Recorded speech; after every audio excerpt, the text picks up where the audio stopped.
Continuing on with Chapter 10, we have talked about the foreign currency. Sometimes if you're doing multiple transactions, you need to hedge the risk that can potentially happen, as we saw in our example, just as a result of foreign currency fluctuations. So in problem 10.4, we see a number of these options. Now, there's a number of things going on here, so rather than work through the problem like I usually do, you'll see that I already have it set up and I'll talk you through it. Because even for me, doing this particular thing while I'm talking is hard because I have to really concentrate. So problem 10.4 is based on the concepts of hedging, and there's a great reference in your text on page 587 that tells you the three columns of hedging. Now the first column there with forecasted, that's purely betting. That's speculative and we're not doing that. That's not hedging against a risk. That's trying to make a profit. We're focused on the last two. The commitment to transaction is what I have here in the green, and the hedge of a identified item is what we have in the yellow and the blue. The yellow is based on an option. The blue is based on a forward contract. So both options and forward contracts can be used as hedge, but in this case they're both based on an identifiable item. When you look at those two columns on page 587, and if you go through there and on the next page, you'll notice that they're very similar.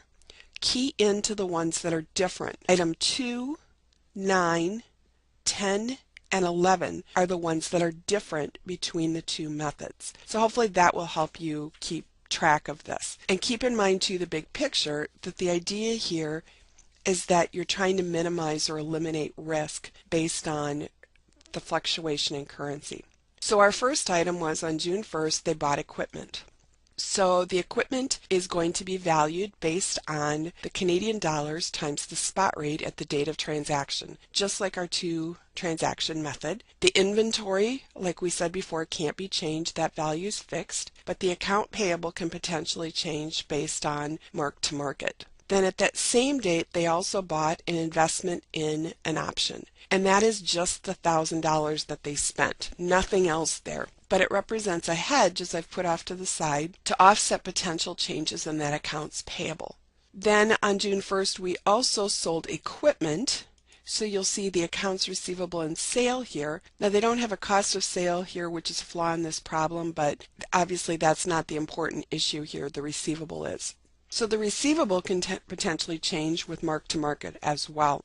And this particular transaction, we're hedging with a forward contract. Now notice that the forward contract is a memo entry only, and that kind of seems strange. We want to record something for the forward contract, but if you go in your text to page 559, down at the bottom, it explains to you why there is no initial entry for the forward contract, because it doesn't have a value per se at that date. We haven't done anything yet. So that's what happens on June 1st. Then on June 15th, we entered into a commitment to buy equipment. So this would be like the issuing a purchase order or signing a contract. In accounting terms, the transaction hasn't actually happened, so we don't record something. But for foreign currency, that commitment, if we hedge it, we can fix a price as of the commitment date. So we also entered to a forward contract there, and you'll see all of that information here in the green lines. That's what happens on June 15th. Then we come down to June 20th, and on June 20th, we reconditioned or added some amounts to the equipment. So again, we're going to take the cost in Canadian dollars and simply use the spot rate to value the transaction for reconditioning that inventory. We turned around then and sold the inventory.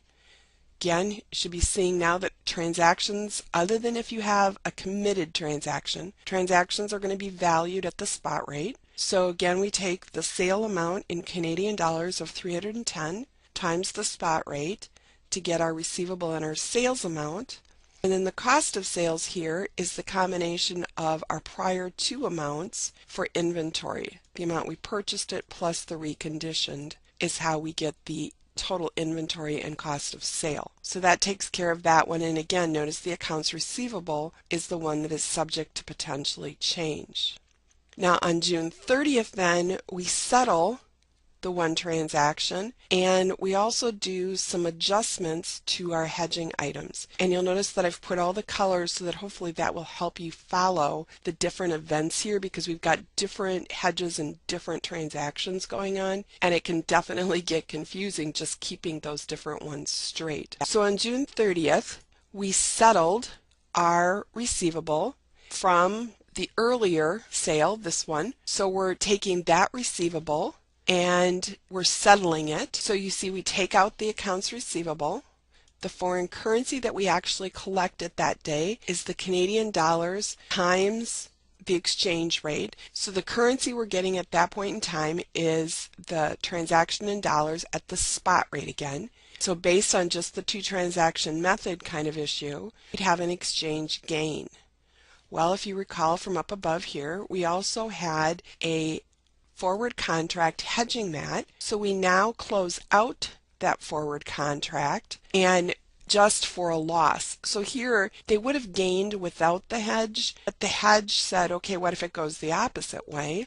So here the gain is reduced, but we still have a net gain, and they still had, a positive impact from this transaction. So the loss on the contract here is the changes you see from the contract rate that we had at June 1st of 0.729 and the spot rate on the day that we settled, and that creates the loss on the forward contract. And then to execute the forward contract, we go ahead and get the cash that we're entitled to and remit the foreign currency that we got from the customer. We turn around and give it to the party that we issued the foreign contract with. And you'll notice then that the forward contract account is offset. It's like a temporary issue, and we have our loss there that offsets with the gain, and that transaction then is closed out. You'll notice also that the foreign currency account zeroes out and we're left with cash. So we sold, basically the equipment sale was $216. We ended up collecting cash of $218.7. So we actually got $2,700 more cash just based on the net impact of the gain and the loss of the actual translation of the currency with the hedge. So that takes care of that one. That entry is completely closed out. Now our option is not going to settle until 7/15, and that's beyond the scope of the problem, but the option actually increased in value. So again, we're going to mark that to market by increasing the option investment and increasing a gain. So, and you note off to the side, as I said, the final settlement of that one has not yet occurred. That leaves us then with our committed transaction that has not yet occurred. We haven't actually recorded the transaction, and we haven't yet taken delivery or made any payments, etc. But we've got this forward contract sitting out there. Well, that forward contract again has to be recognized, back to the page I referenced earlier, based on, we start to recognize it when the value changes. You'll notice that down below here we have a couple of calculations. The forward contract itself was for 400,000 Canadian dollars, and the rate right now for a 30-day contract, 0.737, and we compare that to the rate when we took out the contract of 0.731, and we see that the change in the forward rate creates a $2,400 change. As you read in your text, that change has to be adjusted to present value. So I'm going to take that same 2,400, and in present value terms, it was 6%, that's the rate given in the problem, over 12 months. We've got one period here, and the change of 2,400 gives us the 2388 that we're actually going to record, because we record it at its present value or cash flow amount for that change in forward rate. So we create a loss on the commitment and create a firm commitment account. We create a forward contract and a gain, and that is all based on that commitment that hasn't yet transpired. So hopefully these will help you with your other Chapter 10 homework.